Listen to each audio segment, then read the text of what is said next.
Namo Ramana. A very warm welcome to all the devotees for Raman Kendra's Sun-based satsang. I would now request Narayananji to initiate the puja. Narayanan sir. Hari ओम अच्युताय नमः गोविंदाय नमः गोविंदाय नमः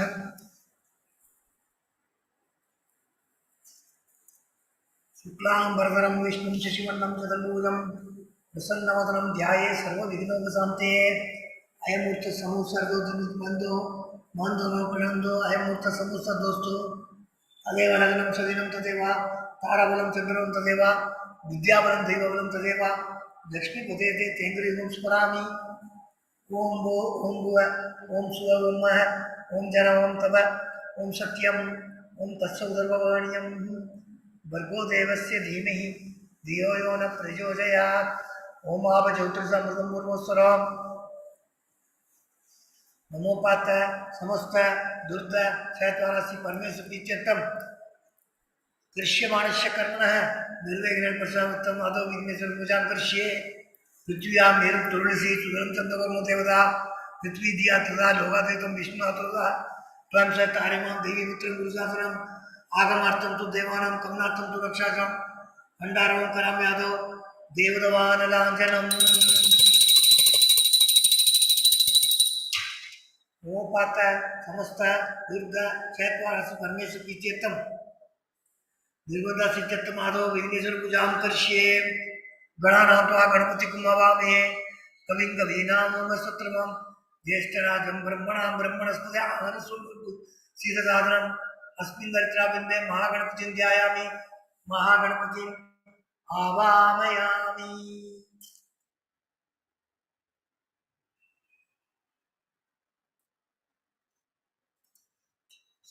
ओम महागणपतिये नमः आसनं समर्पयामि। ओम महागणपतिये नमः अर्घ्यं समर्पयामि। ओम महागणपतिये नमः पाद्यं समर्पयामि।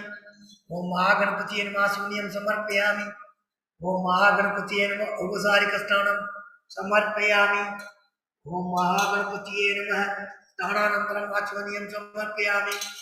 ओम महागणपतिये नमः वस्त्रदानं अक्षतां समर्पयामि। ओम समर्पयामि। ओम महागणपतिये नमः गन्धां धारयामि समर्पयामि।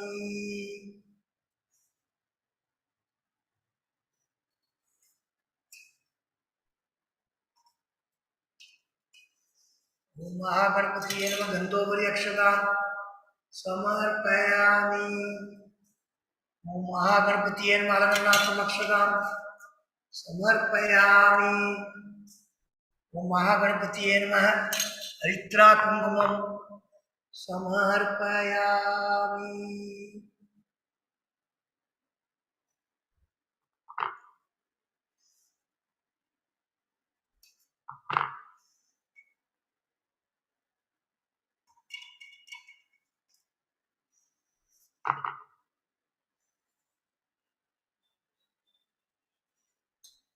ओम महागणपतिये नमः पुष्पैः पूजयामि।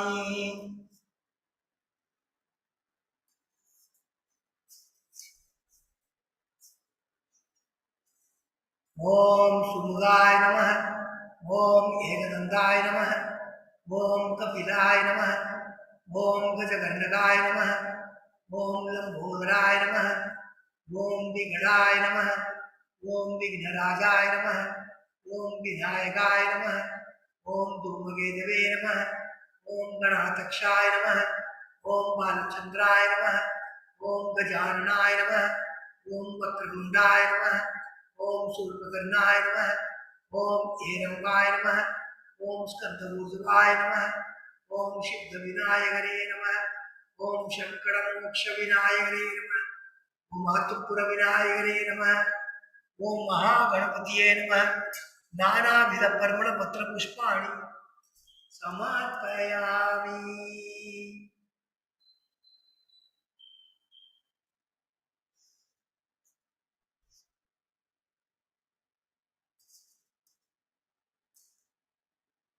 धूपार्थं समर्पयामि।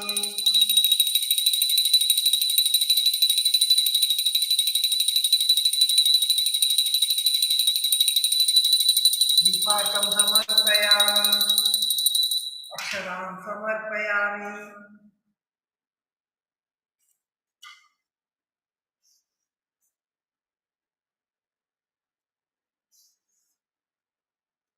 ॐ भूर्भुवस्सुवः तत्सवितुर्वरेण्यं भर्गो देवस्य धीमहि धियो यो न प्रचोदयात् देवी सवितुर्वरेण्यं सत्यं दुर्गेण प्रसञ्जामि अमृतं स्वाहा ॐ प्राणाय स्वाहा अपानाय ज्ञानाय स्वाहा उदानाय स्वाहा समानाय स्वाहा ब्रह्मणे स्वाहा महागणपतिये नमः महागणपतिये नमः महागणपतिये नमः लड्डू नाट्यचक्र नैवेद्यं समर्पयामि मध्ये मध्ये पानीयं समर्पयामि अमृतोत्तरावसं समर्पयामि कर्पूरं समर्पयामि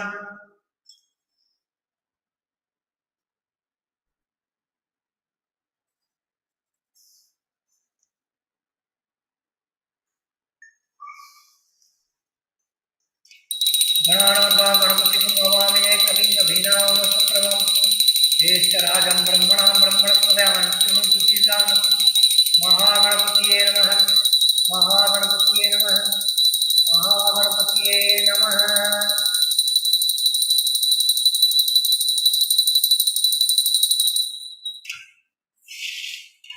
पुरं समर्पयामि नीराजनं समर्पयामि नीराजनानन्तरम् आस्मदीयं समर्पयामि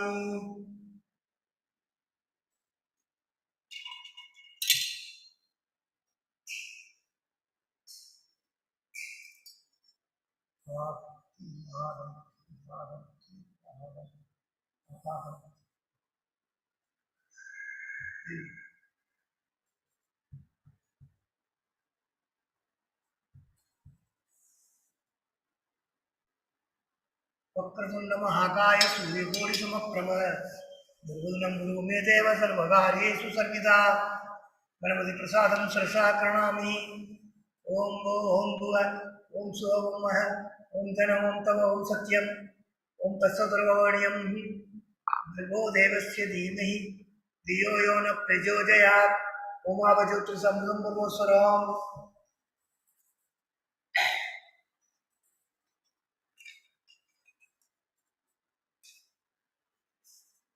समोपात समस्त दुर्ग चैतरा परमेश्वर प्रीत्यर्थम शुभे शोभने मुहूर्ते आद्य ब्रह्मण द्वितीय प्रार्थे श्रीवेदे वराकल्पे वैवस्वत मन्वन्तरे अष्टाविंशतितमे कलियुगे प्रथमे पादे जम्बूद्वीपे भारतवर्षे भरतखण्डे मेरो दक्षिणे पार्श्वे सदाब्दे अस्मिन् वर्तमाने व्यावावृके प्रभवादीनां तस्य संवत्सराणां मध्ये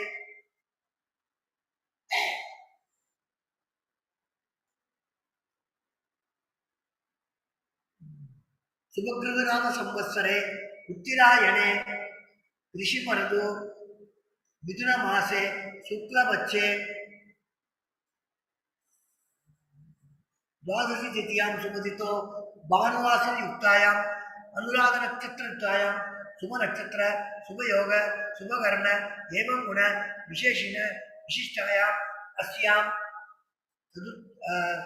द्वादशतिथ्यां सुमतितो मम जन्मप्रति एतत्क्षणपर्यन्तं मध्ये सम्भावितानां सर्वेषां भावानां सत्य अविनोदनार्थम् अस्माहं सहकुटुम्बानां क्षेमसद्धैर्य वीर्यविजय आयुरारोग्य ऐश्वर्याणाम् अभिवृद्ध्यर्थं समस्तमङ्गलाभ्यर्थं समस्तदुर्दोषशान्त्यर्थं रमणमहर्षेः प्रसादेन ज्ञानवैराग्यसिद्ध्यर्थं श्रीरमणमहर्षेः पूजां करिष्ये पूजां च करिष्ये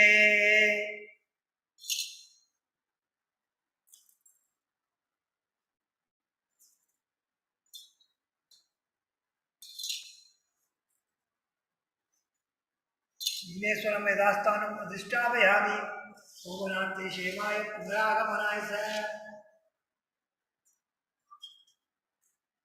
कलशस्य मुखे विष्णुकण्ठे रुद्रसमाधिस्थ मूले तत्र सिद्धो ब्रह्मा मातृगुणे सम्मता उषतु सागरा सर्वे सप्तद्विधा वसुन्धरा ऋग्वेदो यजुर्वेदो सामवेदोपकरण गंगे से गोदावरी सरस्वती नर्मदे सिंधु कावेरी यस्मिन् सन्निधिं कुरु गंगे से सहिता सर्वे कलशाम्बु समाचरिता आयान्तु देवपूजार्थं दुर्दशकारका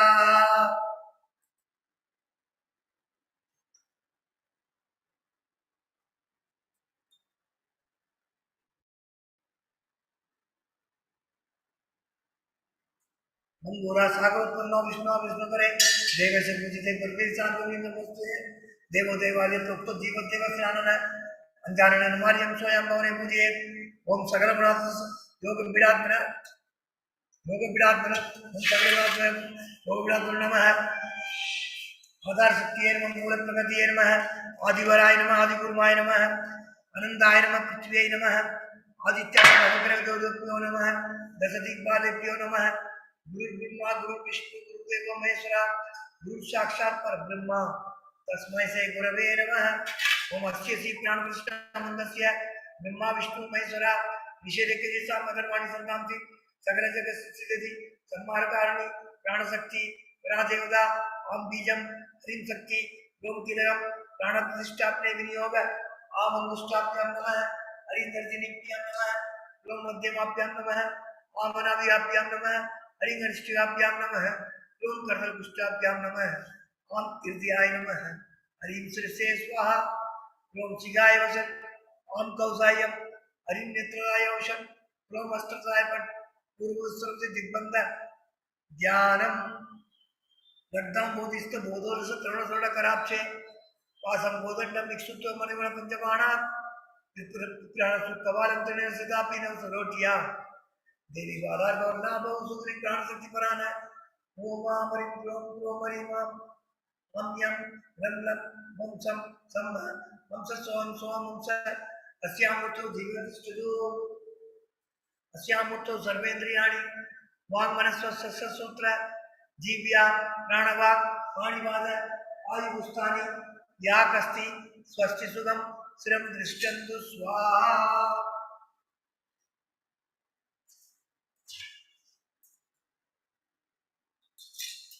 नमस्य श्री प्राणपुष्टमन्तस्य ब्रह्मा विष्णु महेश्वरा ऋषिरिकजि सामधर्मण संतांसि सकल जगस्थिति सम्मार्गामि प्राणशक्ति परादेवता आम बीजम हरिं शक्ति ओम किरणम प्राणपुष्टापने विनियोग आम पुष्टाभ्याम नमः हरिं दर्शनीभ्याम नमः ओम मध्यमाभ्याम नमः आम अनादिभ्याम नमः ओम कर्णपुष्टाभ्याम नमः ओम कीर्तियाय नमः हरिं शिरसे स्वाहा ओम श्रीयाय वसन् ओम कौसायम हरिं नेत्रजाय वसन् ओम अस्त्रजाय पूर्वस्त्र दिग्बंध असुवीदे पुनरस्मात् सक्सपुन प्राणमे नोई देवोगम पश्यमे सूर्यमुच्चितं मरुदेवल्यान सुच्चि आवायुदो भव सद्दाविदो भव सन्निधो भव सन्निधो भव अवगुण्डितो भव सुब्रतो भव सुब्रसन्नो भव सुमुखो भव वरदो भव प्रसिद्ध प्रसिद्ध स्वामिन् सर्वजगन्नाथ यावत् पूजावसानकं तावत् ध्वं प्रतिभावेन बिम्बेऽस्मिन् सन्निधं कुरु नमो भगवते श्री कुशेलाय नमो श्री कुबेराय नमो भगवते श्री कुशेलाय नमो श्री कुबेराय नमो भगवते श्री कुशेलाय नमो कुबेराय चतुर्नोदि मंत्र जन पौल से परत्रपः लक्ष्मी प्रदर्शी मानंगद प्रिय ईश्वरा रिसाइट भगवान श्री ब्रह्मस्तोत्र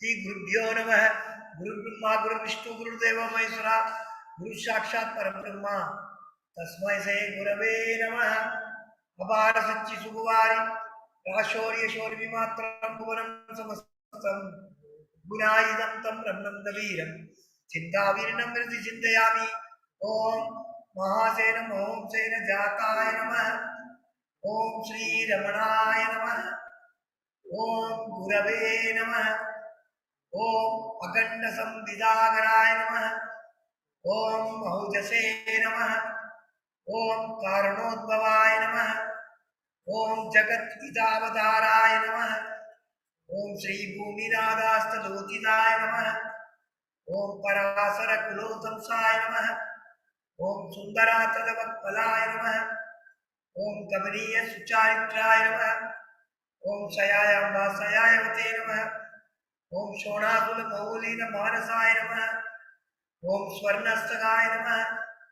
ओम श्रीमद्वादशांत महास्थले रक्त विद्योदयाय नमः ओम महाशक्ति निवादेन प्रभुताय नमः ओम परमार्थ विदे नमः ओम दिव्यराय नमः ओम पितृप्रदान्वेषिणे नमः ओम इंदुमोरिना पितृपदे नमः ओम निद्रादेष्ट सोणशैलं प्राप्ताय नमः ओम तपोमयाय नमः, ओम उदासीनाय नमः, ओम महायोगिने नमः, ओम महोत्साहाय नमः, ओम कुशाग्रतीये नमः, ओम शांत संकल्प संप्रभाय नमः, ओम सुसूत्रसे नमः, ओम सवित्रे नमः, ओम स्थिराय नमः, ओम तपस्विद सर्वंगाय नमः, ओम बिल्लाभूज विलोचनाय नमः, ओम चंद्रिका सिद्धास मंदिरान मंडलाय नमः, ओम शुद्धवाट्याम समासीनाय नमः, ओम सूर्यदाक्र विप्रमाय नमः, ओम वेद वेदांत तत्वज्ञाय नमः, ओम चिन्मुत्रणे नमः, ओम त्रिगुणाधिकाय नमः, ओम विरूपाक्ष गुहावासाय नमः, ओम विराजित सदाकृतिये नमः, ओम उच्चित्त नयनाय नमः, ओम पूर्णाय नमः, ओम रसिदासतांडवाय नमः, ओम गंभीराय नमः, ओम परमाचार्याय नमः, ओम सुप्रसन्याय नमः, ओम अभयप्रदाय नमः, ओम दक्षिणासीनिकाय नमः, ओम धीराय नमः, ओम दक्षिणाभिमुखाय नमः, ओम स्वराजे नमः, ओम महर्षिये नमः, ओम भगवते नमः, ओम ईट्याय नमः, ओम भूमविद्या विशारदाय नमः, ओम विमलाय नमः, ओम दीर्घदर्शने नमः, ओम आप्ताय नमः, ओम ऋजुमार्ग प्रदर्शकाय नमः, ओम समतुषे नमः, ओम सत्यतुषे नमः, ओम सत्याय नमः, ओम प्रसादाय नमः, ओम अमित विक्रमाय नमः, ओम सुकुमाराय नमः, ओम सदानंदाय नमः, ओम मृदुवासिने नमः, ओम दयार्णवाय नमः, ओम श्री सोणासुर युरुद्भूत स्कंदासन निकेतनाय नमः, ओम सद्दर्शनोपदेष्टने नमः, ओम सद्भक्त वृंद परिपूताय नमः, ओम गणेश मुनिप्रीत्यन सेवितामृतसरोरुवाय नमः, ओम गीतोपदेश सारादि ग्रंथ संचिन्न संशयाय नमः, ओम वर्णासन मन्मदातीताय नमः, ओम रसज्ञाय नमः, ओम सर्वव्याय नमः, ओम आत्मपदे नमः, ओम सर्वावधि मदस्थाना महाराध्याय नमः, ओम सर्वसद्गुणे नमः, ओम आत्मारामाय नमः, ओम महाभागाय नमः, ओम मातृमुक्ति विदायकाय नमः, ओम विनदाय नमः, ओम विनुदाय नमः, ओम विप्राय नमः, ओम मुनीन्द्राय नमः, ओम भावगुज्वलाय नमः, ओम दर्शनादक सम्मारणे नमः, ओम मौरेण स्वात्मबोधकाय नमः, ओम ऋचामिकर्षानित्याय नमः,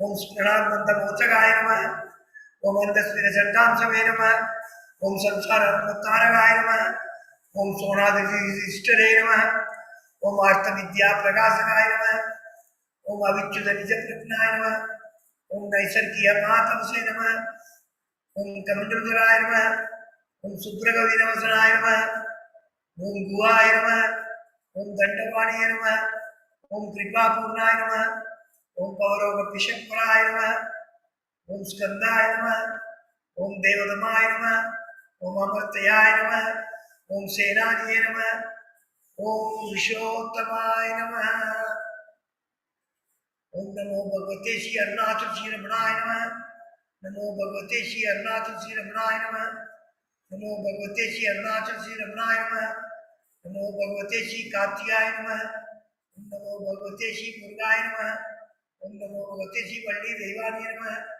ओम नमो भगवते श्री सुब्रमण्याय नमः, ओम नमो भगवते श्री स्वामीनाथने नमः, ओम नमो भगवते श्री दक्षिणामूर्तिये नमः, ओम नमो भगवते श्री नटराजने नमः, ओम नमो भगवते श्री भैरवने नमः, ओम नमो भगवते श्री नंदी महेश्वराय नमः, ओम नमो भगवते श्री शिव पार्वतीये नमः, ओम नमः शिवाय नमः, ओम नमः शिवाय नमः, ओम नमः शिवाय नमः, ओम शिवाय नमः, ओम शिवाय नमः, ओम शिवाय नमः। हरि ओम, हरि ओम, हरि ओम। Let us all recite Upadesha Saram.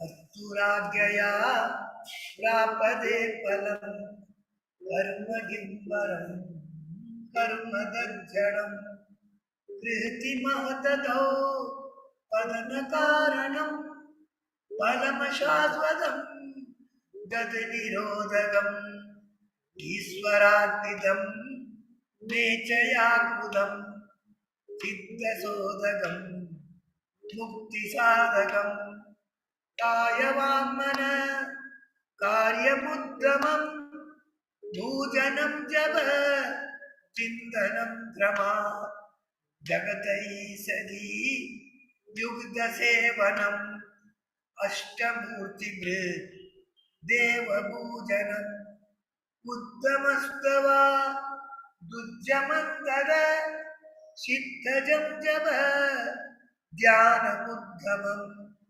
आद्यधारया श्रोधसासनम् सरलचिन्तनं विरलदभरं वेदभावना सौवमित्यसौ भावनाविदा भावनीपदा भावशून्यस भावसुस्तुति भावनाबला भक्तिरुद्गम तिरुष्टले मन स्वस्थता क्रिया भक्तियोग बोधाच निश्चितम् वायुरोदना नीयते मन जालभक्षिव रोधसाधनं सिद्धवायव सिद्क्रियायुधा सागयोर्द्वयी शक्तिमूलगा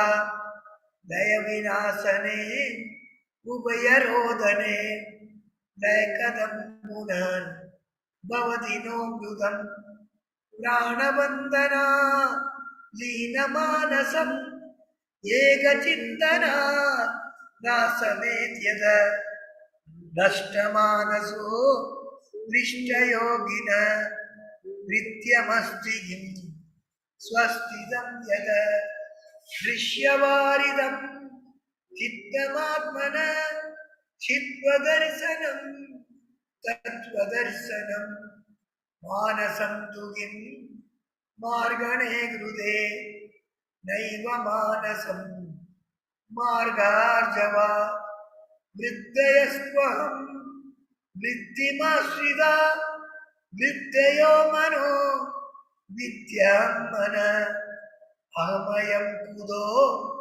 भवति चिनवद ऐपदत्यहं निजविसारणम् अहं विनाशवा यहमहं दया स्फुरधिरस्वयं परमपूर्णस इदमहं वदा अभिज्ञमन्वहम् अहमिलीनके अप्यल्यसत्यया विक्रयेन्द्रिय प्राणदीदम नामसे गज दज्जडं सस सत्ववासिका चित्ववेदरा सद्दयायिची चिद्दयायहम् ईसजीवयो वेशदीविदा सत्स्वभावतो वस्तु केवलं वेशानद स्वात्मदर्शनम् ईशदर्शनं स्वात्मरूपत आत्मसंस्थिति स्वात्मदर्शनम् आत्मनिर्द्वया आत्मनिष्ठदा ज्ञानवर्जिता अज्ञानहीनचि ज्ञानमस्ति किं ज्ञातुमन्तरं किं स्वरूपमे आत्मदर्शने अव्यया भव अपूर्णसित्सुखं बन्धमुक्त्यदि तं परं सुखं विन्दधीयै वस्तुदैविक अहमवेदकं निजविभानकं महतितं तवो रमणवाक्यं महतितं तवो रमणवाक्यं महतितं तवो रमणवाक्यम्.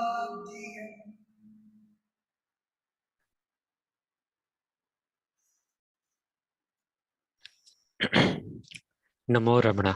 A very warm welcome to all the devotees for Raman Kendra Delhi's Sunday Satsang with Mr. Michael James. Since January, Mr. James has been addressing all of us on each verse of Updeshasaram, and he shall continue that. I don't think I need to introduce him again after more than 2 years. I would now request Mr. Michael James to take over and kindly lead the session. So.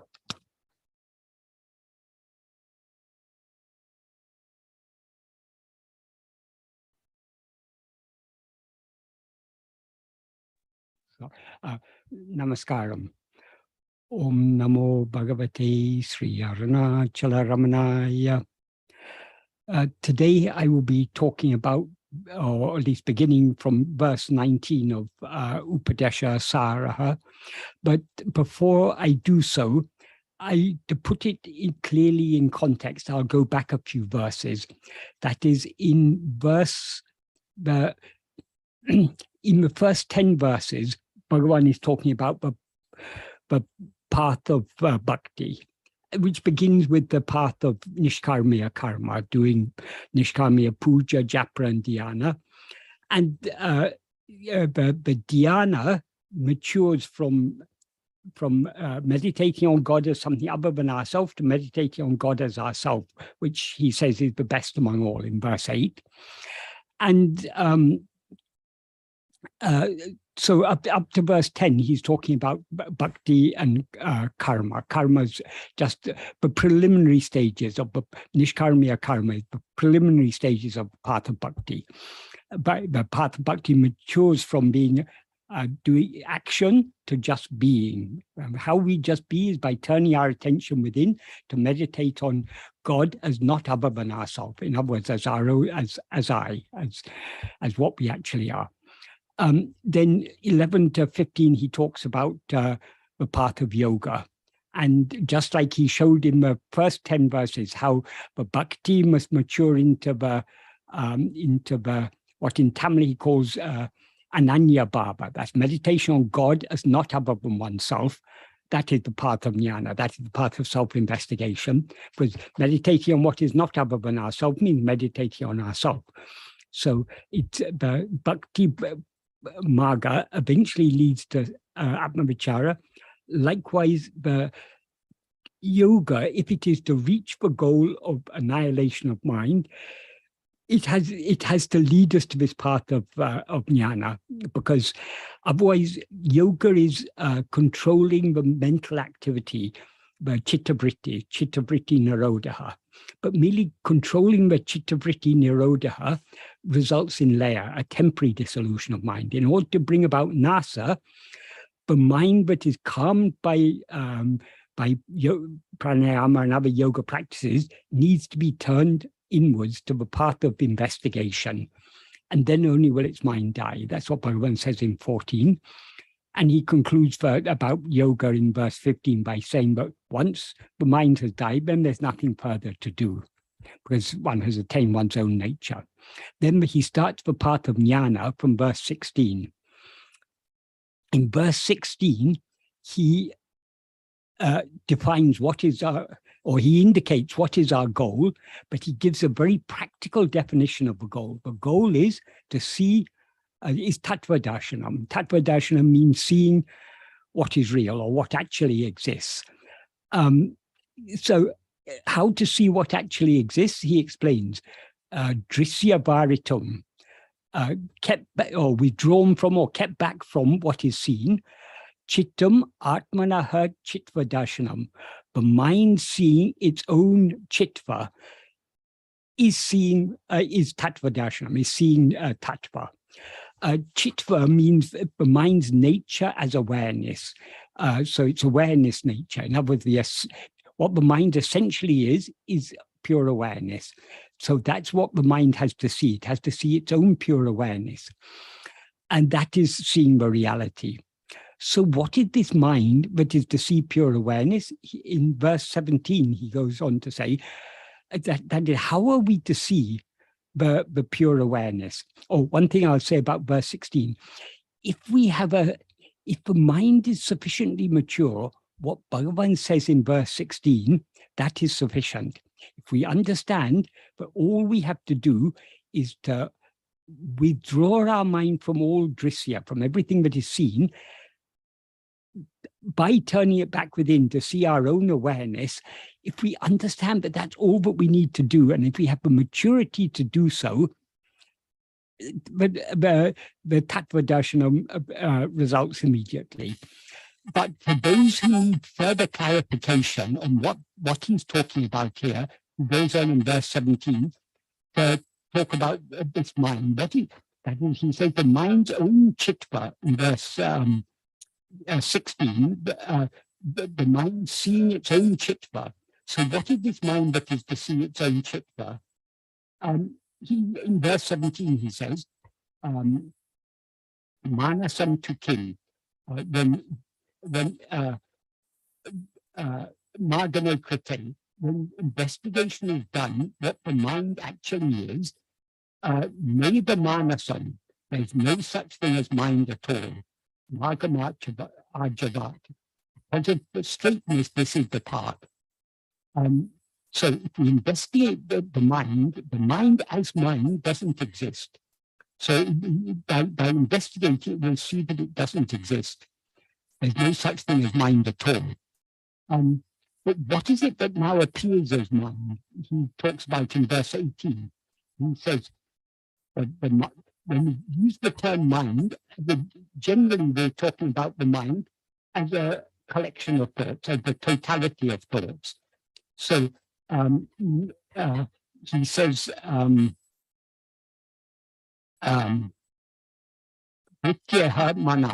the mind, the thoughts are the mind. But of all the thoughts, two, aham vritim asrita, that is, all other thoughts depend on the first thought, I. And therefore, what the mind essentially is only desire. So he ends by saying, vidi aham mana, know that I is the mind. That is, though the mind can, when as a whole, the mind consists of many thoughts, but all those many thoughts are constantly changing. The only thought that is constant, so long as the mind is there, the first thought I is there. Because all other thoughts are known by me, by I.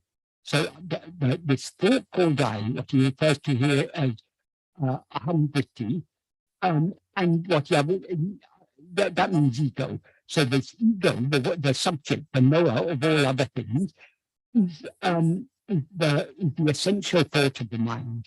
And all other thoughts are objects known by the first thought, the thought called I, the aham vritti. So that is what the mind essentially is. So then now we come to verse 19. So all this is to clarify what he's talking about in verse 16. What he says in verse 19 is aham ayam kota bhavati chindata pati aham nija vicharanam. That means aham ayam kuta means from where did this I rise? Bhavati chimbata.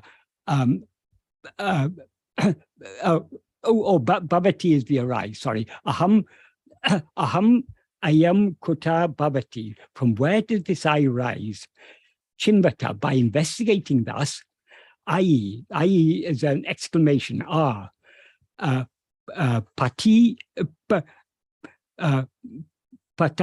aham, I falls down, nija vicharanam. This is self-investigation, is the implication. That is, aham means I, ayam means this. Kuta means from where, bhavati means arise, chimbata means by investigating. As I said, I is an exclamation, so it means patati means falls down, aham, I falls down. Nija vicharanam. Nija means what is innate, natural, constant, permanent, or one's own. In this context, it means oneself. So Nija Vicharanam means Atma Vicharanam, self-investigation. So what is self-investigation? Investigating from where this I rises. That is this I, what he refers to as this I is the thought called I, but he talked about in the previous verse, but he says it's the essence of the mind. This I is a thought because it appears and it disappears. It arises and subsides. So from where does it arise? Where it arises from is what he referred to in verse 16 as Atmanaha Chitva, its own nature as awareness. So what we essentially are is just pure awareness. From this pure awareness, which is awareness of being. So it's just the awareness I am. That is pure awareness. But from this arises this thought called I. This thought called I is not just aware of itself as I am. It's aware of itself as I am this body. I am this person. I am Michael, or I am whoever. We identify ourselves with a body that has with the form of a body that has a particular name. So this adjunct mixed awareness, as Bhagavan will go on to clarify this in later verses, the pure awareness I, mixed and conflated with adjuncts, is ego.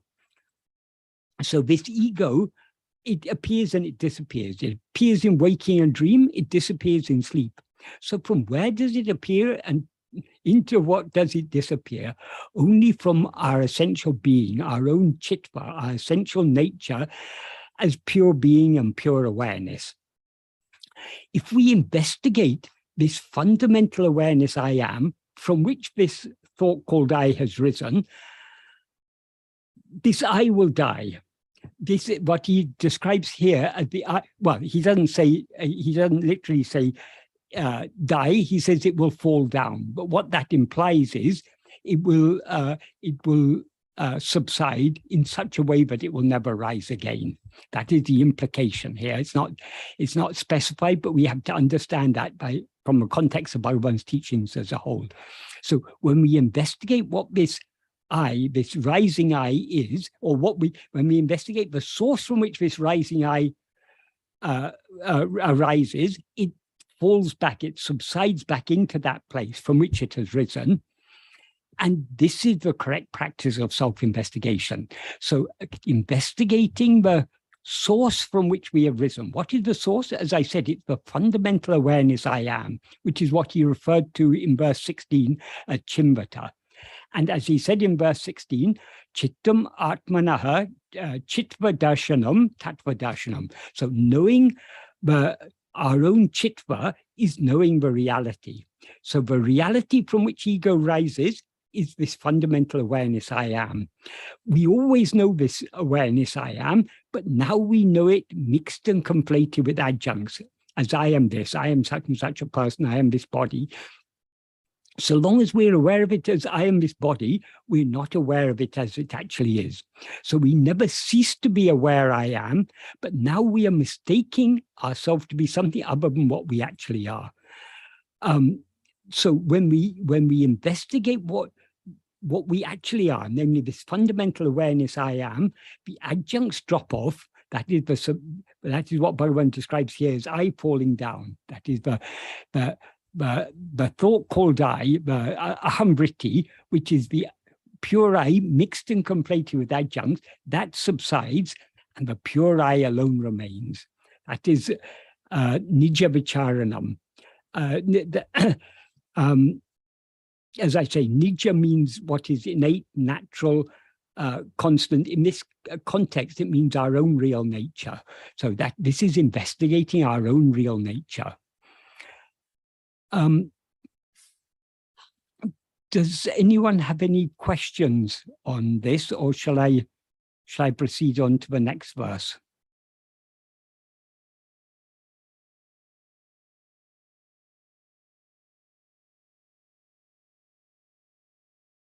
Are there any no questions? Okay, I will then I'll continue to the next verse. In the next verse, Bhagavan says what happens when this eye falls down. In the next verse, verse 20, he says, yes, here there's something. As I said in the previous verse, he just says, eye falls down. As I said, that implies I will die. The fact that he's talking about the death or the destruction of I is made clear from the beginning words of the next verse, verse 20. He says, ahami nasa baji. That means on I undergoing, literally means on I undergoing annihilation. In other words, when I is annihilated. So that what he describes in the previous verse as I falling down, it means the annihilation. It's not just a temporary subsidence, it's the permanent annihilation, eradication of ego. So what he says in verse 20 is, ahami nasa baji, aham taya, spurti hrit swayam, parama purnasat. That means, on I undergoing annihilation, that is ahami nasa baji, aham taya. Aham taya means as aham. Aham means I am I. Now we're aware of ourselves. So long as we raise as ego, we're aware of ourselves as I am this body, ahamidam. But when this ego dies, then it becomes clear to us what we actually are. I am I. That is, I am nothing other than I. But what is it that shines as I am I? What is it that shines forth as I? I am I. Spuriti. Spuriti means it shines forth. So as I am I, it shines forth. What shines forth? Hrit. Hrit means the heart. So the heart means what we actually are, the essence, the center or essence of ourself. What we really are. Aham teya spuriti hrit swayam. Swayam means of its own accord or spontaneously. So on I be undergoing annihilation, the heart shines forth spontaneously as I am I, as aham. And then he says paramapurna sat. That implies this is paramapurna sat. Just like in the previous verse, he ended nijya vicharanam. How that is connected with the rest of the verse is it implies this is nijya vicharanam. Here, when he says paramapurna sat, it implies this is paramapurna sat. What is this? This refers to the heart, which shines forth spontaneously as I am I. This heart which shines forth spontaneously as I am I is paramapurna sat. Parama means the supreme or ultimate. Purna means what is whole or what is full, complete. And sat means existence, being, or reality. So what shines, the heart that shines forth as I am I, that is the paramapurna sat. It is the supreme, it is the purna, it's whole, it's full, sat, being. So it's the fullness of being.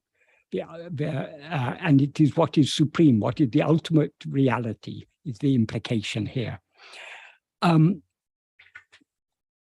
As I said, the verb he uses in the first sentence is spurati. This is a form of a verb spur, which is the verb from which the word spurana is derived. This word spurana is a word that Bhagavan used this word to clarify things, but people have got very confused about spurana. They take spurana to be something new to be experienced. When Bhagavan talks about spurana, as I say, spur means shining forth. So the spurana implies the fresh clarity of self-awareness. When he talks about, the basic meaning of spurana is a word that can be used in many different contexts. The basic meaning is what makes itself known. In the context of self-investigation, in the context of the aham sparana, that means the clear shining of I. In other words, the fresh clarity of self-awareness. This sparana we begin to experience when we first begin to investigate ourselves. That is, the more we turn our attention within, the more clearly we become aware of ourselves as something other than the adjuncts that we now take ourselves to be. So I shines with a fresh clarity. That fresh clarity of self-awareness is what is called the aham sparana. But people take this, because people don't understand the sense in which Bhagavan uses this term. It's been misinterpreted in so many ways. Some people take aham sparana to be some type, sort of a vibration or a flashing or a palpitation or something. These are all possible meanings of the word sparana.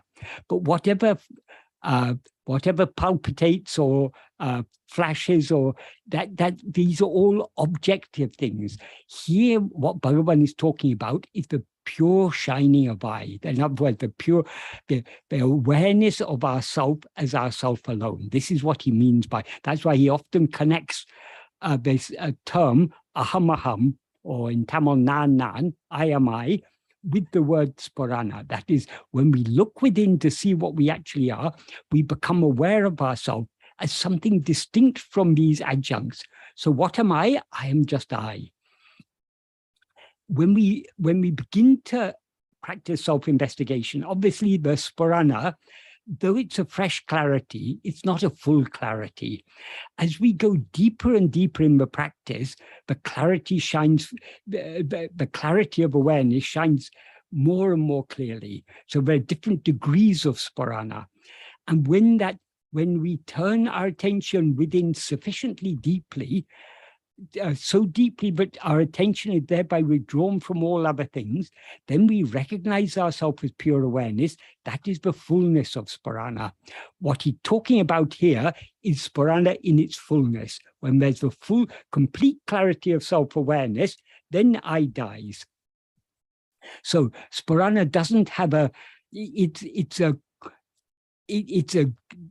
clarity of self-awareness. Obviously, there's not one fixed degree of clarity, very different degrees of clarity. As we go deeper and deeper in the path, we experience deeper and deeper degrees of sparana, deeper and deeper degrees of clarity. In some contexts, for example, in Vichara Sangraham, Bhagavan uses an analogy for sparana. He says, just like a flame that catches a piece of camphor will continue burning until the camphor is extinguished, unless, of course, you deprive it of oxygen. But normally, if you put a flame on a piece of camphor, the piece of camphor will continue burning. When the camphor is burnt out, the flame subsides. So Bhagavan, in some context, he talks about the subsidence of sparana. What he means by the subsidence of sparana is not the subsidence of the clarity, but the subsidence of the newness. That is, so long as we are not so familiar with this fresh clarity, with this clarity of self-awareness, it seems to us to be something new and fresh. So during practice, as we go deeper and deeper within, we seem to be experiencing ourselves with greater and greater degree of clarity. So it seems something new and fresh. When the sparana finally swallows ego, when ego is swallowed, the clarity loses its newness, its freshness. This is what Bhagavan means by the subsidence of sparana. So it's not that the clarity subsides, it is the newness of the clarity that subsides. When the newness will subside when we recognize it as sahaja. Sahaja means what is natural, what is innate, what is ever present. So we will recognize it as sahaja only when ego dies, when the I that rose as I am this body, when that I dies, the when that I is consumed by the sparana, by the clarity of self-awareness, then the clarity of self-awareness loses its newness and it's recognized as sahaja. So what Bhagavan means by the subsidence of sparana is the subsidence of the newness, and it's then recognized as sahaja. So in the context of this verse, when he uses the word spurati, he's talking about the full clarity, the shining forth of the full clarity of self-awareness, because he says spurati hrit. Hrit means the heart. It's the heart that eventually shines forth in all its fullness as I am I.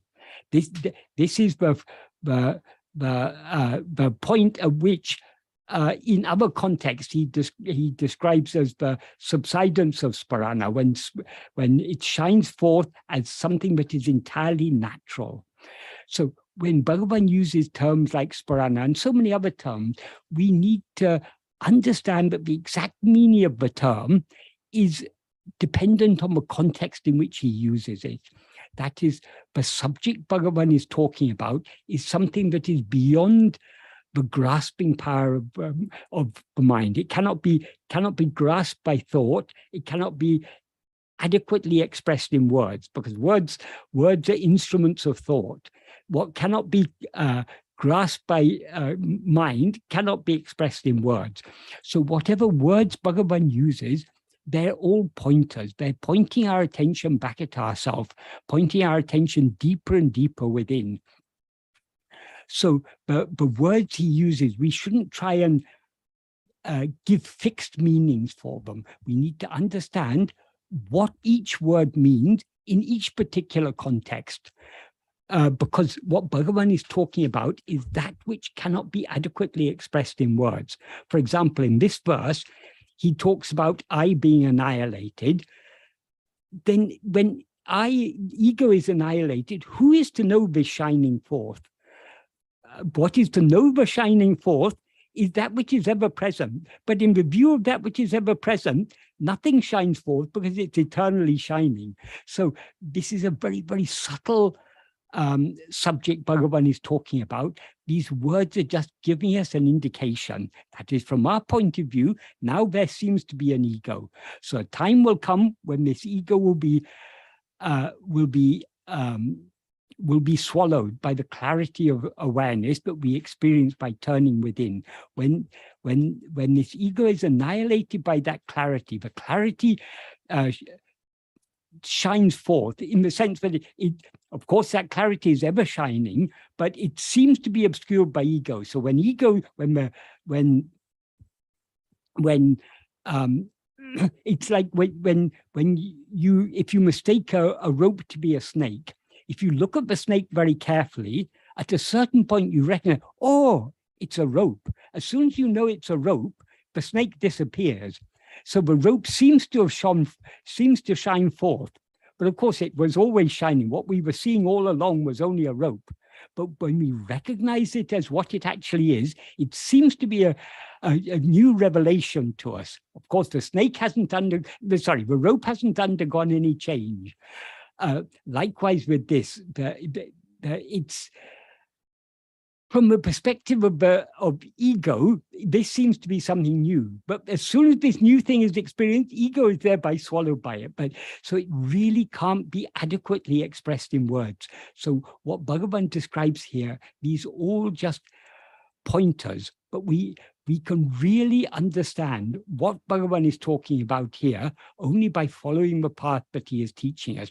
That is the path that he described in the previous verse, in investigating aham ayam kota bhavati chimbata. That is investigating or meditating on that, on what, from where this ego rises. From where does it rise? It rises only from the pure awareness I am. So that is what we're investigating. When we investigate this pure awareness I am, when we investigate it so keenly, but we see nothing other than I am, that is the state of pure awareness. That will swallow ego, and what then shines forth is the pure awareness in all its fullness. That's what he describes as aham aham taya spurati hrit swayam.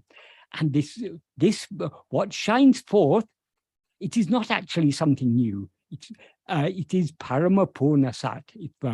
It's supreme whole reality. Does anyone have any questions on either of these two verses?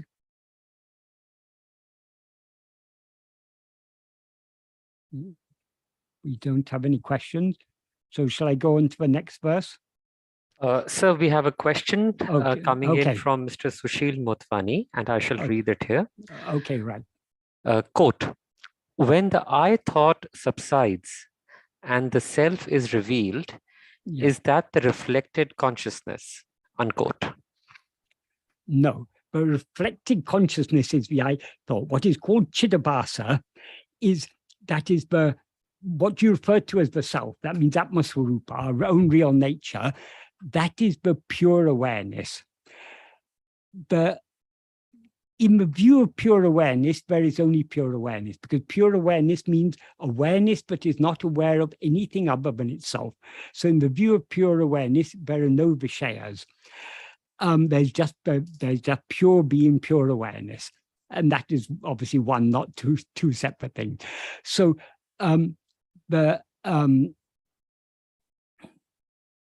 sorry, I was being to explain something and I've forgotten what the question was now. But sorry, what was the question again? I shall just repeat the question for you. The question is, quote, when the I thought subsides and the self is revealed, is that the reflected consciousness? Unquote. Right. So what you call the self, that is Atmaswarupa, is the pure consciousness. When we rise as ego, that is pure awareness or pure consciousness is the fundamental awareness I am. But in pure awareness is not aware of anything other than itself. So being aware of ourselves as just I am and not being aware of anything else, that is the state of pure awareness. When we rise as ego, we are not aware of us. We are always aware of ourselves as I am, but we're not just aware of we're not aware of ourselves as just I am. We're aware of ourselves as I am such and such a person. Because we are aware of ourselves as this body, we are consequently aware of so many other forms. That is, this body is a form of 5 sheaves. Because we take this form of 5 sheaves to be ourself, we become aware of so many other things corresponding to each of these sheaves. That is, because we're aware of this physical body as I, we're aware of physical forms. Because we're aware of the mind as I, we're aware of mental forms, and so on. So all other forms appear only because we take ourselves to be this, this form of this body. What is everything but ego is aware of, everything other than ourselves that we are aware of doesn't actually exist. It's not actually real. It merely seems to exist. So as ego, we're aware of so many things that don't actually exist, but merely seem to exist in our awareness. So being aware of what is not real awareness. So ego is described as Chidabhasa. The basic meaning of Chidabhasa, abhasa means a likeness or a semblance. So the basic meaning of Chidabhasa is a likeness of awareness. In other words, it's not real awareness, it's not pure awareness, it's something that seems to be awareness, but is not pure awareness. So it's called Chidabhasa. Abhasa also means a reflection in the sense that if you look in a mirror, you see a reflection of yourself, that you see a likeness of yourself. That is, the reflection is a likeness of whatever it's a reflection of. So in that sense, it can also, Chidabhasa can also be translated as a reflection of awareness, but a deeper, more fundamental meaning of abhasa is a semblance or seeming. So this ego is a semblance of of awareness. It's not awareness in its pure condition, because in its pure condition, there's no awareness of anything other than itself. It is because there's awareness of ourself as I am this body, and consequently awareness of other things. This is a mere semblance of awareness. So, but when ego turns its attention within to see who am I, when it sees itself as it actually is, it's seeing itself as pure awareness. Ego is the false awareness, I am this body. So as soon as ego sees itself as pure awareness, it ceases to be ego and remains as pure awareness. So this is the dissolution of Chidabhasa, the reflected awareness, in the pure awareness that we actually are. This is like if you're standing at the entrance of a cave, outside there's bright sunlight, in the cave there's darkness. If you have a mirror, you can use the mirror to shine to reflect the light of the sun into the cave, so you can see things in the darkness of the cave. You can use the reflected light from the mirror to see the things in the cave. So that reflected light is very useful so long as you're interested in what's in the cave. But if you want to see the source from which that light has come, you have to turn the mirror back towards the sun. If the mirror turns towards the sun, what happens to the reflected light? It gets swallowed by the sunlight. That is, you don't need a mirror to see you don't need to use a mirror to reflect the light of the sun back to itself in order to see the sun. When you turn it back, the reflected light gets swallowed and the pure sunlight alone remains. The mind is like that reflected light. Now because we're so interested in this, within this cave of samsara or Maya, we are so interested in all these objects. So many interesting things are there in this world. So many things are happening. There's news, and we have so many aims and ambitions. We want to improve ourselves in life. We want to learn more, or we want to accumulate more money, or we want to have a bigger family, or we're constantly, we're so interested in all these things that are appearing in this cave of samsara. We haven't taken interest yet in knowing the source of the light by which we are knowing all these things. If we begin to lose interest in these things, because we've been experiencing these things for countless janmas, that is, in the past, we've experienced wealth, we've experienced poverty, we've experienced high social status, low social status. We've been through it all. We've gone through this so many times. Oh, we've been learned, we've been ignorant, we've been everything. We've been through it all. So we reach a point where we begin to lose interest. We begin to see through all these the seeming pleasures of this world, but none of these pleasures are satisfying. However much wealth we have, however much learning we have, however much social status we have, however much political power we have, however much, what a loving family we have, whatever it may be, or whatever we seek to achieve, none of these things satisfy us. So at a certain point, we begin to lose interest in these things, and we begin to ask, what is behind all these things? That is, how do we know all these things? It's only by the light of awareness. So what is the source from which this light of awareness comes? If we turn our attention back within to see who am I, this reflected light of mind merges back into the source of the light, the pure awareness I am. That's like turning the mirror back to face the sun. So we don't actually need the reflected light of the mind to know ourselves. We don't need the reflected light from the mirror to know the sun. But by turning towards the sun, we lose ourselves in that. That is, the light from the mirror is lost in the sunlight. Likewise, when the mind, the reflected light called ego, turns within to see who am I, that reflected light is swallowed by the source of that light, the pure awareness I am.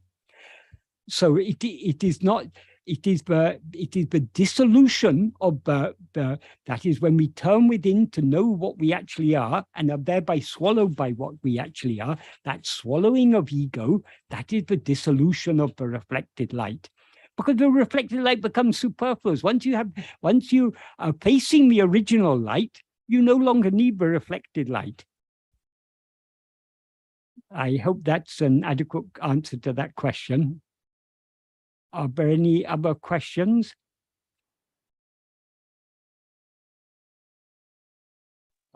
Yes, sir. We have another question, this time from Neera Kashyapji.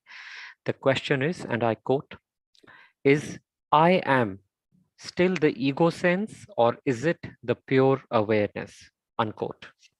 Okay.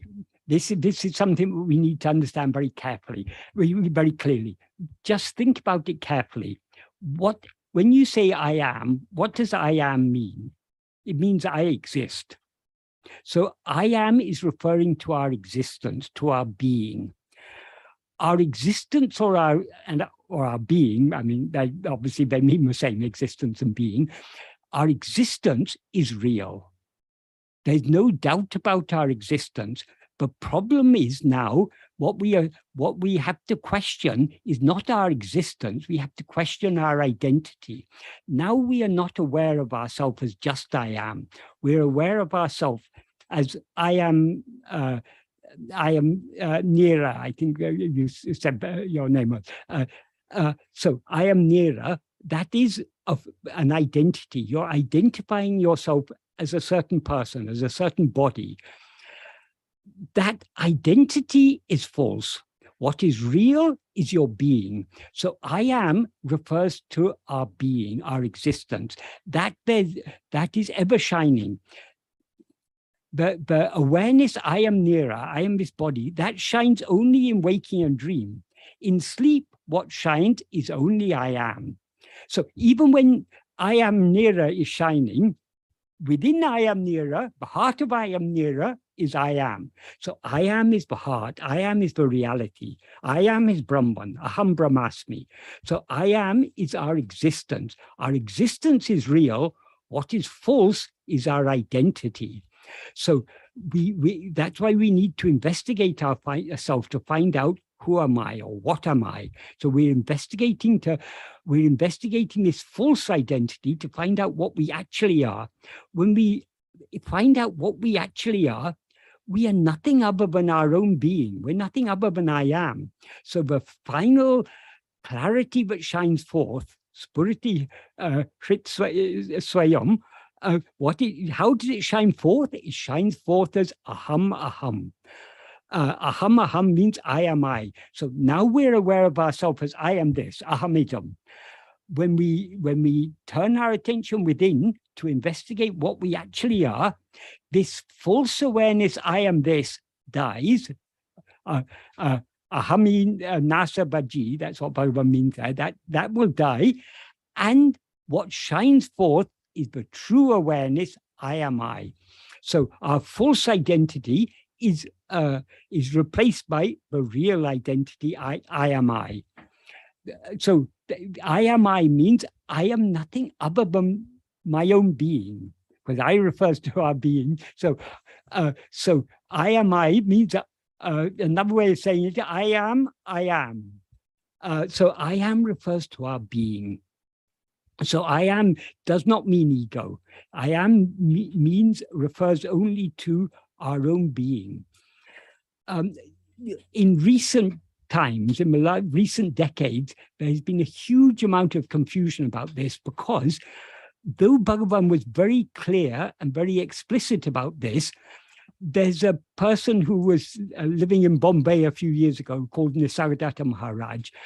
And many people took his teachings to be the same as Bhagavan. But anyone with any depth of understanding of Bhagavan's teachings will clearly see that what he was teaching was actually something quite different. And he confused many people about this I am, because what he said about I am, he was often contradicting himself. because sometimes he talked about I am as if it's the reality, but sometimes he said I am is the first ignorance. The reason for all this confusion is because he didn't distinguish our existence from our identity. Our existence is I am, that is real. Our identity is I am this or I am that, that is false. So because he failed to make clear that distinction, he confused so many people.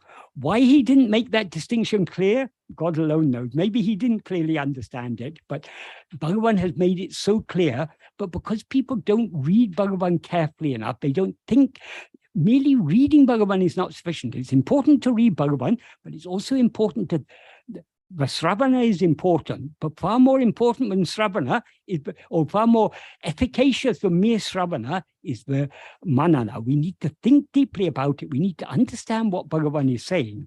If we understand what Bhagavan is saying, I am is the reality. I am is our being. I mean, we can't.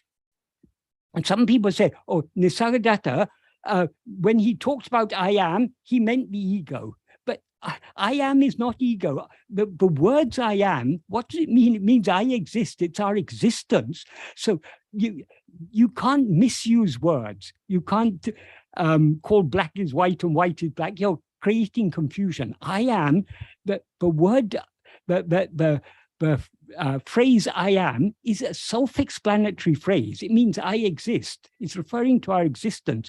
So that has to be true. Our existence can't be false. Everything else can be false, but our existence cannot be false. Because who is it who's aware of all these other things? They may all be false. Everything else may be false, but our existence cannot be false. Because if we didn't exist, we couldn't be aware of anything. So the very fact that we are aware is proof of our existence. The awareness is what we refer to when we say I, and existence is what we refer to when we say am. So I am is our existence and our awareness, Satchit. So I am means only our own reality, what we actually are, our own existence. And as Bhagavan said, it's that I am in its pure condition, that is Brahman, that is what we actually are. Only when that is mixed and conflated with adjuncts, as I am this or I am that, does all confusion arise. So the ego, the false awareness, I am this body, this is the root of all confusion. If we want to remove all confusion and experience pure awareness, as Bhagavan says in verse 16, Drisya Bharitam, we need to withdraw or draw the mind back from everything that is known and focus its attention. We need to focus our attention only on our own chitva. That means our own awareness. The chitva is that fundamental awareness I am. That is Satchit. That is what we need to hold on to. That is what we need to attend to. When we attend to that, the adjuncts drop off and the pure awareness alone remains. So I am is the reality. Bhagavan often used to say, I or I am is the first name of God. It's the natural name of God. It's the natural name of all of us. The language doesn't matter, whether you say it in Sanskrit or in Tamil or in English or in any Hindi or whatever the language is. The words don't matter. In whatever language you say it, what does the word I am refer to? Whether you say I am or in English or Nani Rakarain in Tamil or Ahamasmi in Sanskrit or Je suis in French or whatever the language may be, what it refers to is our being. That is what is real. Our being is real, our existence is real, our identity is false. So why we are investigating ourselves now? Because we have this false identity. That's why we need to investigate, who am I? What am I? We're investigating our identity. Well, in order to investigate our identity, what we need to attend to is ourself, our own existence. When we attend to our existence, I am, then we find I am nothing other than I am. I am not this or that. I am just I, aham. So I hope that's a clear answer to that question. Thank you for that, Michael. So we have a follow-up question from Sushil Motwani ji, and I shall read. Yes. Quote, In some, in some books, there is a mention of para Brahma and Turyatitra beyond the fourth state. Kindly throw some light on these. Unquote. Again, these terms, they're really unnecessary terms because you create confusion. If you talk about Brahman, and then you talk about Para-Brahman, are there then two things? Brahman and something beyond Brahman. Para-Brahman means the supreme Brahman, but are there two Brahmans? One ordinary Brahman and one Para-Brahman. This again is something that Nisargadatta seems to create a lot of confusion about because he often talks about Para-Brahman as if it's something other than Brahman. Para-Brahman is only Brahman. It's just another way of saying it. Whether you say God or the supreme God, it's the same God. There aren't more than one God. Whether we say Bhagavan or the supreme Bhagavan, it's only one Bhagavan. So Brahman and Para-Brahman are one and the same. Likewise with Turiya and Turiyatita. The term, the original term that was used was Turiya. Or actually, I think in this term originates from Mandukya Upanishad. But in the Mandukya Upanishad, I think it's not actually the term Turiya is used. I think Turiya is used by it's another term in Sanskrit. I've forgotten what it is, but means the fourth. Gaudapada, in his Karika, he used this term Turiya, but it means the same. It means the fourth. Why it is called the fourth? Because now we experience three states. We experience waking, dream, and sleep. These seem to us to be real. So when we are taught that there's some state beyond these three, it is called Turiya. It's called the fourth.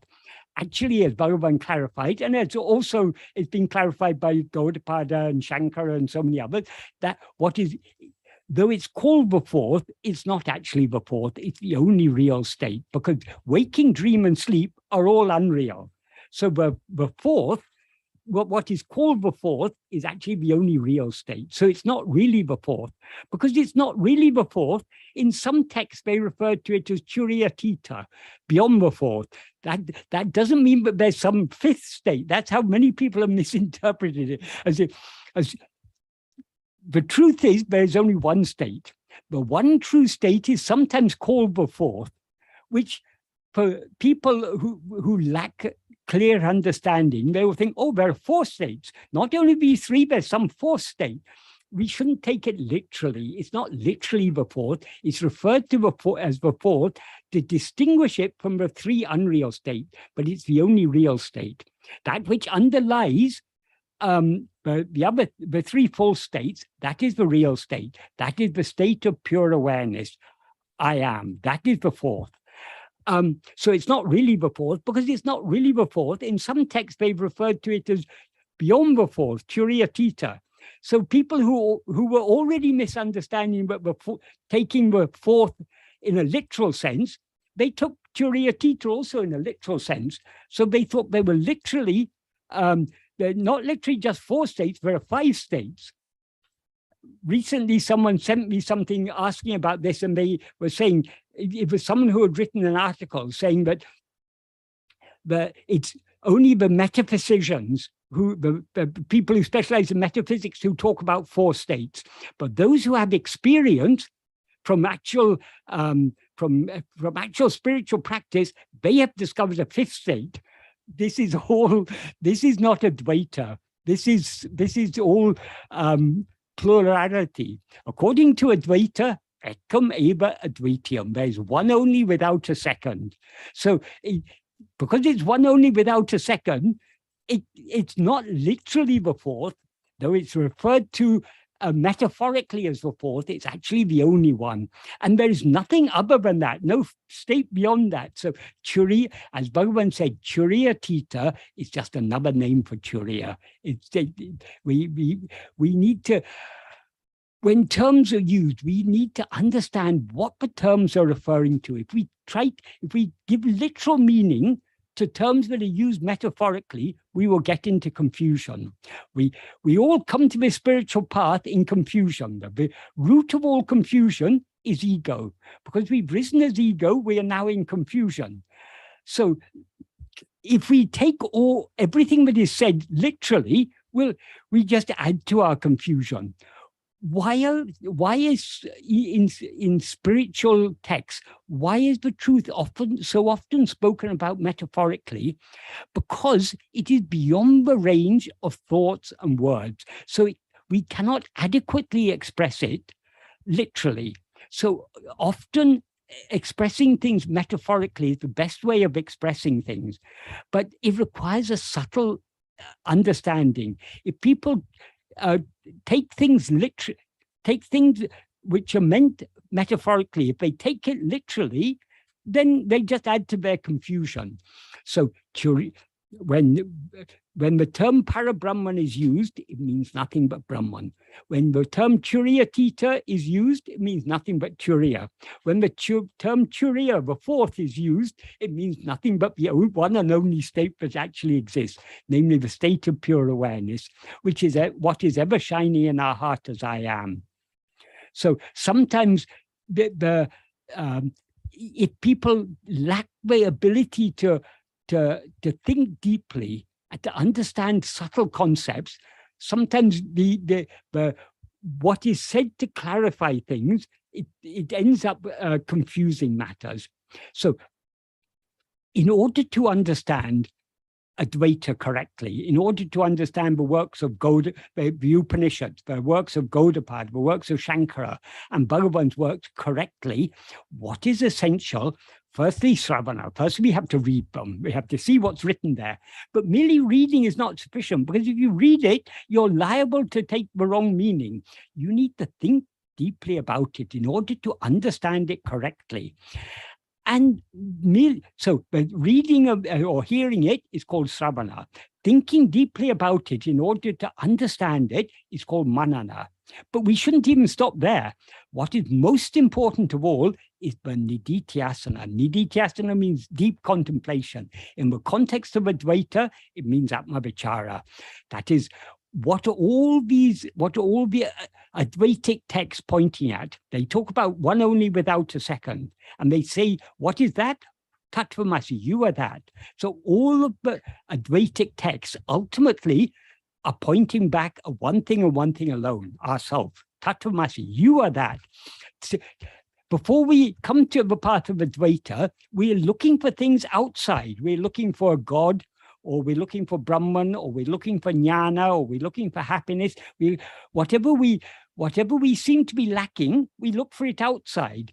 So the Upanishads tell us, you are that, Tattvamasi. The aim of their saying you are that is, stop looking outside, look within. What you are seeking is within you. So whether you're seeking God or Brahman or happiness or whatever you say you're seeking, it is there within you. Turn within, know yourself. That is the implication. But if people fail to understand that practical implication, they go on and on reading the books without understanding correctly.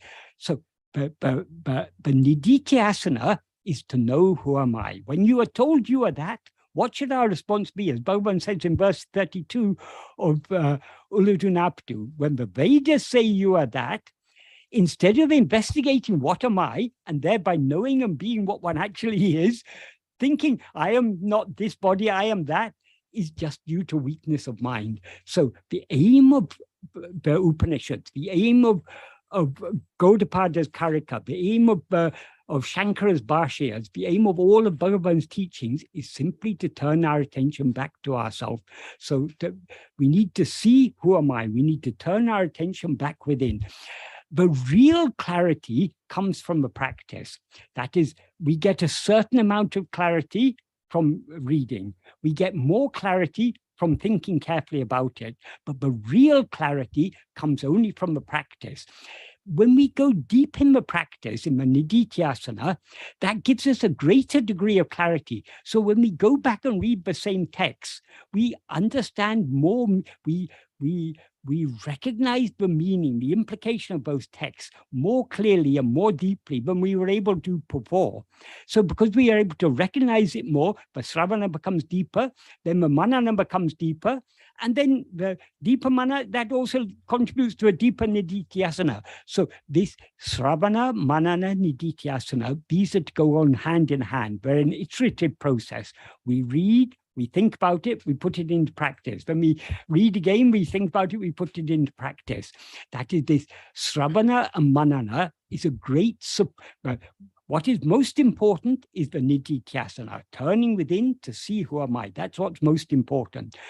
But a great support to us in this path is Bhagavan's teachings. So by reading his teachings, thinking about them and putting them into practice, and coming back to them, reading them, thinking about them, putting them into practice, this iterative process, this is what enables us to go deeper and deeper within. So the text will inevitably be misunderstood by people who haven't actually turned within to see who am I. This practice is essential, because without this, what is the source of all clarity? But what is the mind, as we were saying earlier, the mind is a chitabhasa, it's a reflection of awareness. The source from which that light comes, that reflected light comes, is the heart, is the pure awareness I am. So the more we turn within to attend to the pure awareness I am, the more, so to speak, we are bathing our mind in clarity, the clarity of pure awareness. The more we bathe ourselves in that inner clarity, the more clearly we will be able to understand the true import of what is said in Bhagavan's teachings and in the Upanishads, the Brahma Sutra, Bhagavad Gita, Shankara, Gaudapada. Everything will become clearer to us the deeper we go within. What is most important is going within, looking within more and more. Then we won't get confused when we come across terms like Brahman and Parabrahman. It'll be obvious to us. How can they be referring to two different things? How can there be more than one Brahman? There can only be one Brahman. How can there be more than one? How can there be Turiya and something beyond Turiya? Turiya means the only real state. Anything that is beyond the real state is an unreal state. So it doesn't actually mean it's beyond. It means why it's called Turiyatita is just to indicate that though it is called the fourth, it's not really the fourth. It is beyond all this, beyond first, second, third, fourth, because it is one only without a second. So that is the aim of it. But people miss the intention and they take the words literally and they get themselves into a confusion. Does that adequately answer that question?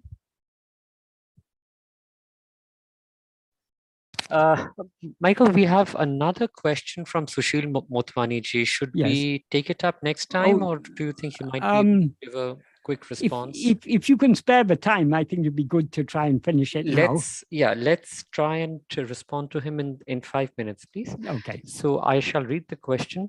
Quote, are self-investigation and contemplating on the experience of the deep sleep state while awake the same practices? Unquote. Yes, if we understand correctly what we are doing. That is, what is the experience of deep sleep? What is it that shines in deep sleep? Only one thing shines in deep sleep, our own being, I am. In sleep, we are not aware of anything other than our own existence, our own being, I am. So if we understand that, that is the difference between waking, dream, and sleep is in waking and dream, in sleep, we are aware just I am. In waking and dream, we're aware I am, plus we're aware of so many other things. Because in waking and dream, we're not aware of ourselves as just I am. We're aware of ourselves as I am this or that. I am this person. I am Sushil. So because of that identification of ourselves with a name and form, we are aware of so many other names and forms.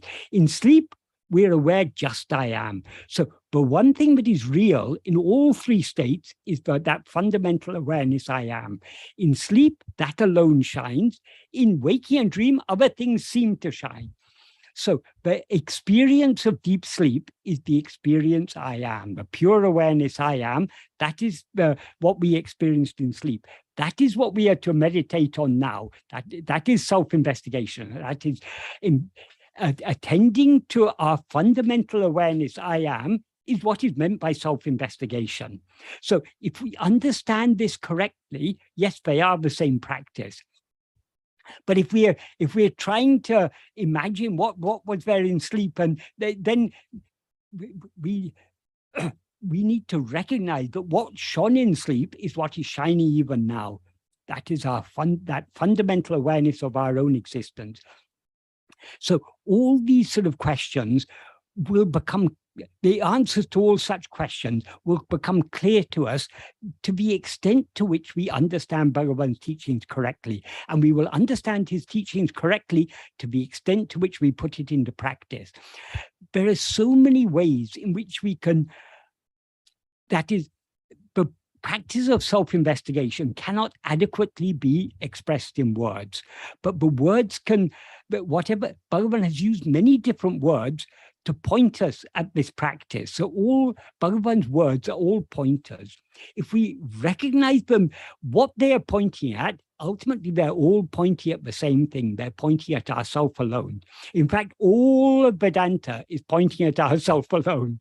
If we understand correctly, all the Upanishads, the Brahma Sutra, the Bhagavad Gita, Gaudapad's Karika, Shankara's Bhashyas, and all the countless other texts, if we understand them correctly, they're pointing only at ourselves. If they're not pointing at ourselves, they're not true Vedanta. So Vedanta is all about knowing who am I. So if we understand that, everything will become clear, everything will fall into place. But we need to understand the basic principles. Nobody has expressed the basic principles of Advaita in such a clear, simple, and practical manner as Bhagavan has. So we are very, very fortunate to have texts like this Upadesha Saraha and Uladunapadu and Nana and Dharanacha Stuti Panchakam, because in all these, Bhagavan has distilled the very essence of all of Vedanta and is expressing it in a very simple and clear manner. And most importantly, what is most unique about Bhagavan's teachings, he is constantly stressing the practice. What is to be done? Why did it say you are that? Because what we need to investigate is not that. We need to investigate ourselves. If we investigate what is referred to as Tvam, you, that is ourself, if we investigate ourselves, since that is ourself, by knowing ourselves, we know that. So how to know Brahman? Know yourself. How to know God? Know yourself. How to experience happiness? Know yourself. How to know myself? Turn within and see who am I. That is what it. So Bhagavan has made things so simple, so clear, and so practical. And if we follow his path, all these things become clear. So then when the questions arise, the answer will also arise with it. It'll be clear to us. How am I able to answer all these questions? Just because I'm just so familiar with Bhagavan's teachings, and I've tried a little bit to put them into practice to the best of my ability. So it's very obvious. It's when people ask me these questions, I see the answers there. Bhagavan has already given us the answers. We just need to apply his teachings correctly, and we can find the answers to all questions. I hope that's a useful answer. Om Namo Bhagavate Sri Arunachala Ramanaya. Michael, thank you so much. Both Neeraji and Sushil Motwani ji are offering their thanks and gratitude for your responses on the all thanks YouTube to Bhagavan channel. Because I am just relaying what Bhagavan has taught us. So it's but thanks are due only to Bhagavan. Thank you, sir. Very, very insightful and very practical guidance we received from you this evening. Bhagavan's teachings are very practical and very insightful. Absolutely, sir. Thank you, Michael. And we shall meet you again same day next month. Yes. And till then, we will now shift over back to the shrine. And I would request Narayananji to initiate Akshar Manamalai and Arati.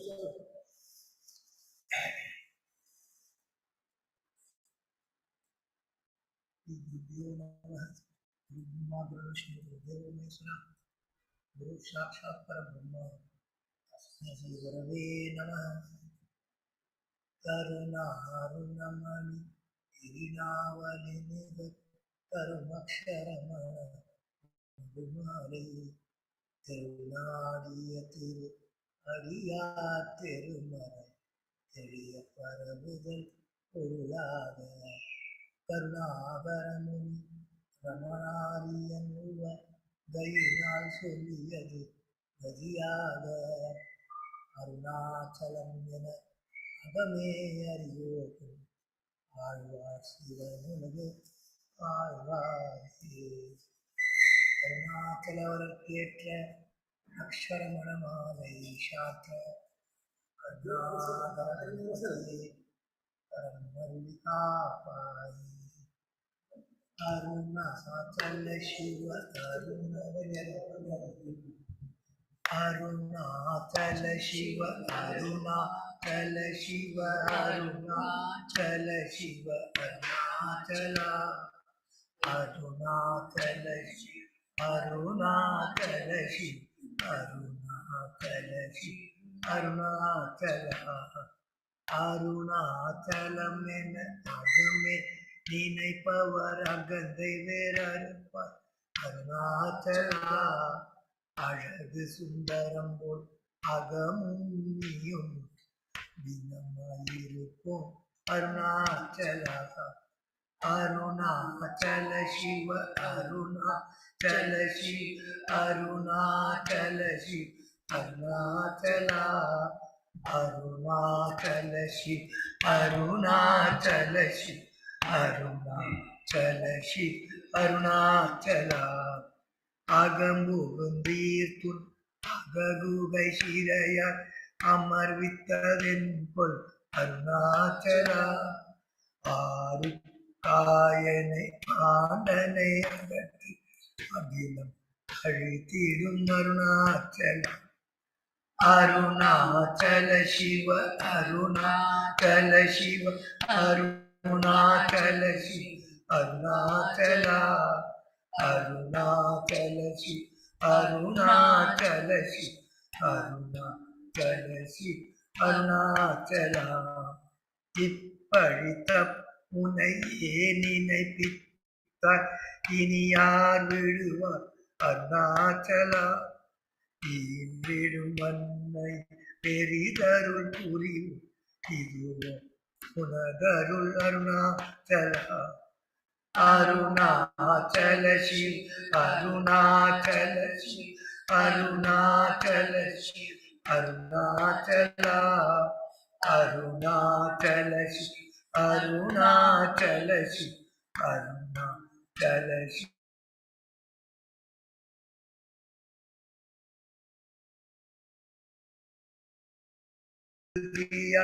இருப்பார் அருணாச்சலா ஊர் சுற்று உளம் விட உன்னை கண்டு அடங்கி உன் அழகை காட்டருணாச்சலா அருணாச்சல சிவ அருணாச்சல சிவ அருணாச்சல சிவ அருணாச்சலா அருணாச்சல சிவ அருணாச்சல சிவ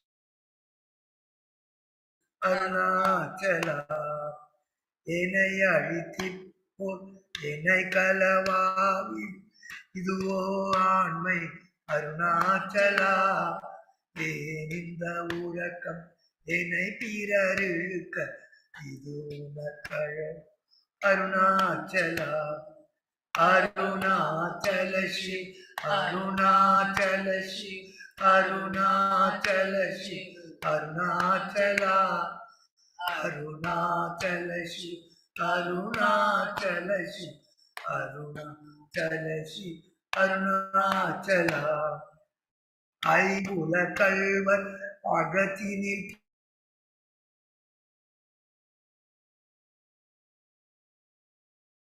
முன்னை ஒளி தேவர் வருவார் உன்சூதே இது அருணாச்சல அருணாச்சல சிவ அருணாச்சல சிவ அருணாச்சல சிவ அருணாச்சலா அருணாச்சல சிவ அருணாச்சல சிவ அருணாச்சலா ஐம்புல கள்வர் அகத்தினில் போகும்போது அகத்தில் நீ இல்லையோ அருணாச்சலா ஒருவனாம் உன்னை ஒளித்தேவர் வருவார் உன் சூதே இது அருணாச்சலா அருணாச்சல சிவ அருணாச்சல சிவ அருணாச்சல சிவ அருணாச்சலா அருணாச்சல சிவ அருணாச்சல சிவ அருணாச்சல சிவ அருணாச்சலா ஓங்கார பொருள் உயர்வில்லை உன்னையார் அறிவார் அருணாச்சலா அவ்வை போல எனக்கும் அருளை தந்து ஆழ்வது உன் கடன் அருணாச்சலா அருணாச்சல சிவ அருணாச்சல சிவ அருணாச்சல சிவ அருணாச்சலா அருணாச்சல சிவ அருணாச்சல சிவ அருணாச்சல சிவ அருணாச்சலா அருணாச்சல சிவ அருணாச்சலா அருணாச்சல சிவ அருணாச்சலா அருணாச்சலம் வாழி அன்பர்களும் வாழி அக்ஷரமணமாலை வாழி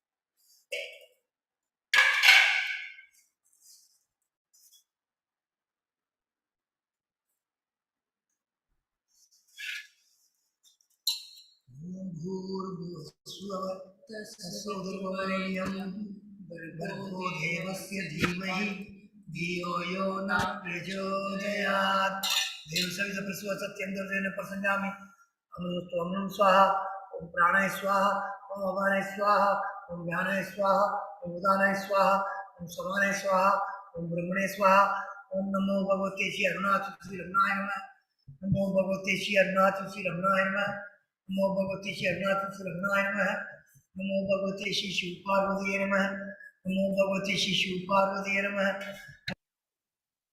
नमः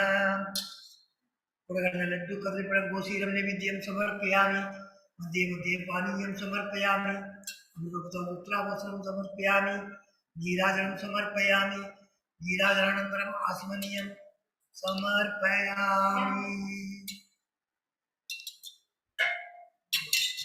पूगीबल समायुक्तं नागवल्ली तलयोर्धं कर्पूर्ण सूर्ण संयुक्तं प्रतिविधां नीराजनं श्रीरमण महर्षिकी समर्पयामि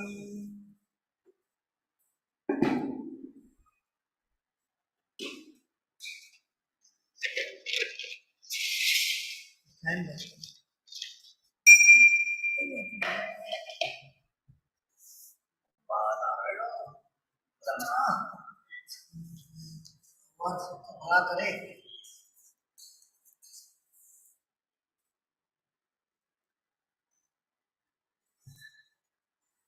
ओम नमो भगवते श्री रमणाय नमः नमो भगवते श्री रमणाय नमः नमो भगवते श्री रमणाय नमः वासुदेवाय नमः सुधाय नमः शिवाय नमः सुब्रह्मण्याय नमः स्वामिनाथाय नमः दक्षिणामूर्तये नमः दत्तात्रेय नमः भैरवाय नमः नंदिवैश्वराय नमः श्रीपार्वतीये नमः ओम नमः शिवाय नमः ओम नमः शिवाय नमः ओम नमः शिवाय नमः ओम शिवाय नमः ओम शिवाय नमः ओम शिवाय नमः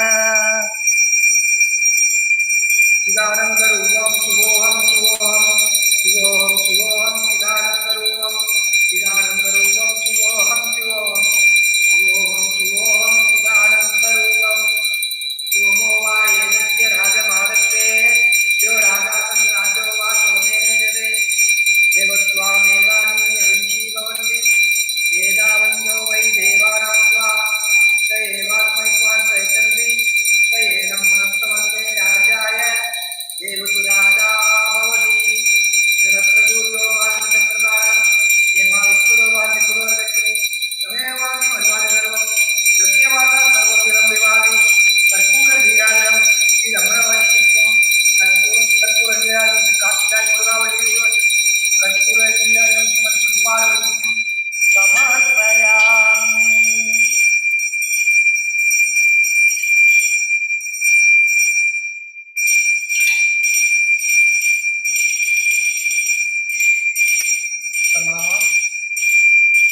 योगां पुष्पं वेद पुष्पवान् प्रजावान् पशुमान् भवति चन्द्रमा वावा पुष्पं पुष्पं पुष्पवान् प्रजावान् पशुमान् भवति ॐ तद्ब्रह्मा ॐ तद्वायु ॐ तदात्मा ॐ तत्सत्यं ॐ तत्सर्वं ॐ तत्पुरो नमः अन्तर्जन्य भूतेश गुहायां विश्वमूर्तिषु त्वं यज्ञः तं वसत्कारः तं इन्द्रः तं रुद्रः तं विष्णुत्वं ब्रह्मं पुगामि ॐ कदापि ज्योतिरसो अमृतं गुरुसुरः कर्मणानं प्रदेयादने नित्यानेके अमृतपूर्वानसु परेणाहं नीतं गुहायं निद्राजते दत्यदयो विसन्ति वेदांत विज्ञान से नित्यदार्थ संन्यास योगातले मुक्तसत्त्वाः ते ब्रह्मलोके तु परान्तकाले परामुतात् परिमुच्यन्ति सर्वे घरं विभागं परमेश्वरभूतं पुण्डरीकं पुरमध्य संसदं तत्रावित्तगरमकगनं दिशोगत् तस्मिन् यदन्तर्दस्वादित्यं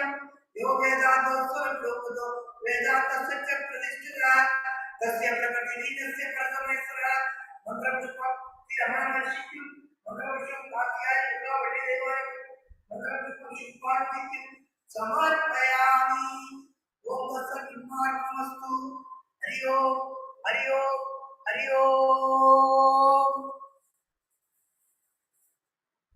न्यायानि सत्पापानि जन्मान्त कृतानि च तानि तानि प्रणश्यन्ति जगज्जनं वन्दे वन्दे नमो नमो गणेशाय नमस्ते विश्वरूपिणे गुरुकुलं गुरुमेधाय Namami Gajanan अज्ञानमस्माकं गजाननमहर्निशम् अनेकदन्तं भक्तानाम् एकदन्तं उपास्महे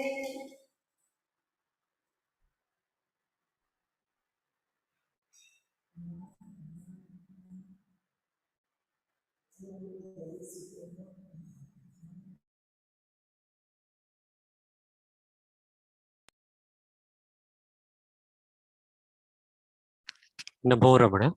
This brings us to the closure of today's satsang. We shall meet next week with Raghavji. Namo Ramana.